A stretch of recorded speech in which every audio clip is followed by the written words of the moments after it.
Thanks, Rick and Heinrich here for this opportunity. Partnering for Impact, just quickly take you through MRC technology.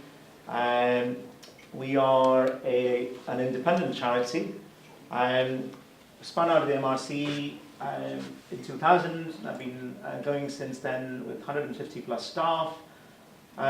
Forming partnerships is at the core of everything we do, and have established a track record over the past 17 years of delivering quite a few drugs to the clinic, thanks to which we have royalties coming in, which we are pumping back into the charity for more research and taking stuff through to the patient.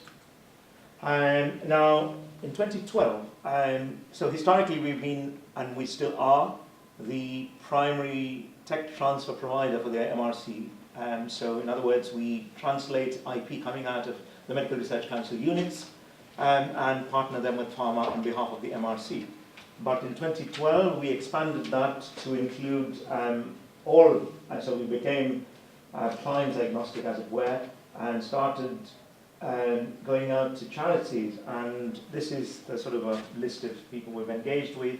65 charities since 2012, providing advisory services to about 35 of these. We do call for targets, which are specific calls with charities for particular targets, which have a decent sort of validation data behind it, and have portfolio review for 6 clients. Basically creating mechanisms to advance research outcomes through collaborations and partnerships.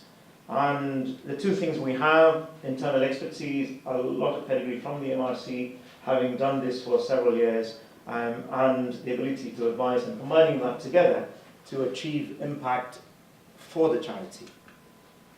And how do we do this? Primarily 3 services. Portfolio review, we basically look at everything a particular charity has funded and identifying outcomes with potential to deliver impact and ensure that that is progress for patient benefit. We don't take the IP, we just make sure that it is progressed using our expertise, offering advice both to the charity and to the university who progress it through to the clinic.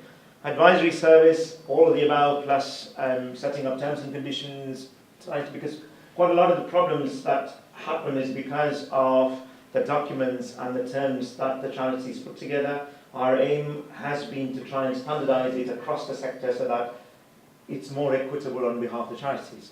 So we also have a lab with about 90 scientists working up in Stevenage. So we bring early stage projects in and help in collaboration with the institution to take that forward to the next stage, where it will either attract more funding or it will become a partnerable asset. So that is essentially sort of the list of what we've done so far. And to give you a few examples of the collaborations that we've done, the most successful one has been the Dementia Consortium. And it's about bringing people together who normally don't sit together around the table. And so the first one is the Dementia Consortium, about 1, 2, 3, 4, 5, 6 partners, charities, pharmaceutical companies together, sharing the cost of translation. And we've so far looked at 80, and 5 projects are progressing quite nicely. This one is slightly different take on the first one, where we've looked at deprioritized assets from pharma, where these assets were left on the shelf not because of scientific reasons, but because the pharmaceutical company drew a line purely because of commercial reasons. Can we get them out and progress them across to the clinic? It's going really well with all these partners already signed up.